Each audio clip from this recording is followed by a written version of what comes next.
I think so, and I'm also very proud of my players today. We had a good result last week against Stoke, but going into that, we hadn't been playing well. We weren't picking up points.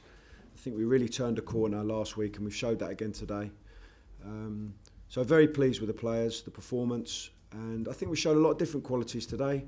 One, that we can come to a difficult place, and with all the great support they have here, and actually take the ball, play well, create some good chances, and then also deal with a goal going in against us under difficult circumstances.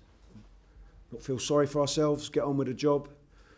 I think when the goal went in, it was the least we deserved was that, and then after that we had a big chance with the set play that's come in from Sigurdsson to Llorente. I mean, he's right in front of the goal. He just didn't make that contact. I think any kind of touch on that's going either side of the goalkeeper, and we would have won. What was your view of the penalty incident? At the time, I thought I looked at the reaction of my players first of all, and they were furious about it. So you have to that puts a doubt in your mind whether it was the correct decision. Also, the delay between the contact or non-contact and the decision being given. There was a brief pause there, which normally would say there's doubt. The referee said to me after the game, he checked. He was sure what he'd seen. He was just confirming with the assistant. I don't know why I even asked him, because he's almost as far away as I was.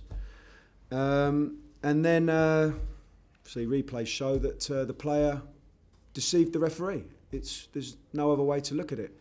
You could say he's dangled a leg to get the contact, but he's down before that. He's down before there's any kind of contact. The keeper pulled out of it. Just to clarify, the referee said to you that he'd seen it clearly, because it looks from replays that his view's somewhat blocked. Yeah, he said he was sure that it was the right decision. Paul, when you say deceived, cheating? No, I'm not saying that. I say deceived. I'm using the word deceived. That's it. Deceived him. But why is there such a big stigma against saying it's cheating if that's what's occurred? It's just the word I've chosen to use. Deceived. Yeah, actually, it's slightly different question. Why do people not like to use the word cheat? I don't know. Maybe it's a word I would use. I would use it another time, maybe. Just on this occasion, I thought he deceived him. Did Lucas say anything about the incident at half time? He was furious.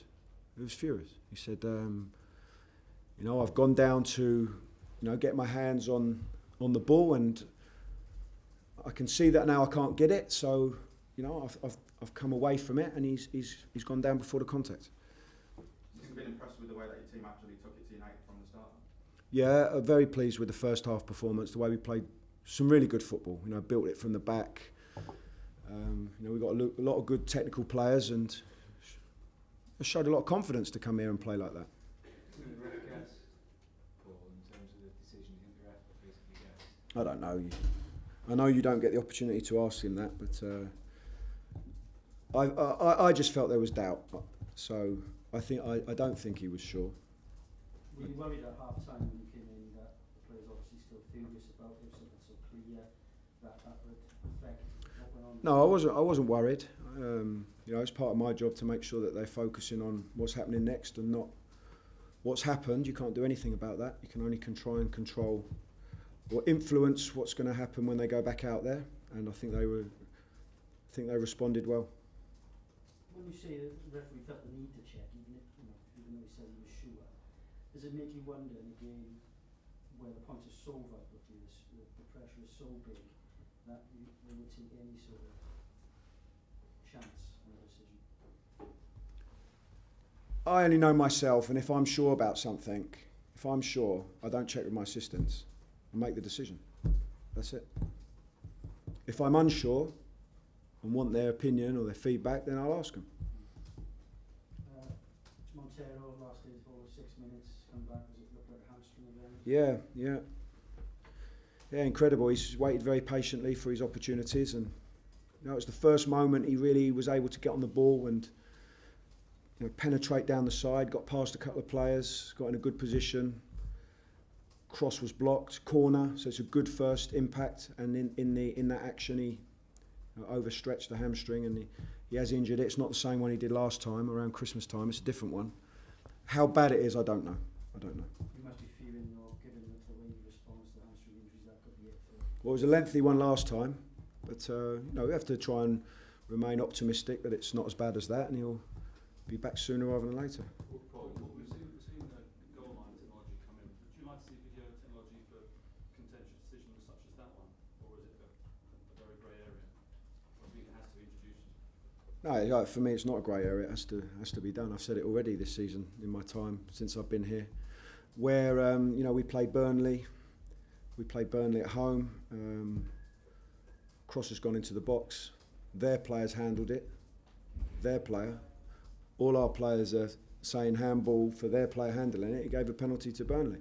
Now, a simple look at any kind of device sorts that out in less than a minute. I saw in the France-Spain game, they trialled it with there was an offside decision, reviewed it, I think it was 48 seconds. Correct decision was given, boom, move on. It's unbelievable. For me, it's unbelievable in this day and age with the technology we have available, that the only people that don't get the help are the ones that most need it. We can see it, you can see it, fans can see it, everybody can see it, apart from the officials. It has to be done. And I believe they are taking steps to trial it here and there, but everything seems to take so long. It's long overdue. Long overdue. Paul, you won a lot of fouls 20, 25 yards out all afternoon. Did you feel that they were finally sort of going to tell and you get something from one of those free kicks? Well, we are very dangerous from set plays. So I always feel good when we get a corner or central free kick, wide free kick. Because first of all, we practice and we have a fantastic set piece taker in Gylfi Sigurdsson, whether it's wide from a corner or wide free kick or central free kick. He practices, that's why he's good. And then we have offensive threats in the box, so we're always dangerous from those situations. Are you more confident about staying up after the results like today? Or after a performance more? Oh, I'm confident now, more confident because of the way we've performed over the last 2 games, whether that would have been 3 points, 4 points, 6 points, 0 points. We are playing better, and there's still a lot of football to be played, though. It's 9 points. We got 2 home games. Who knows? Why can't we go and win all 3? Why not? Thank you very much.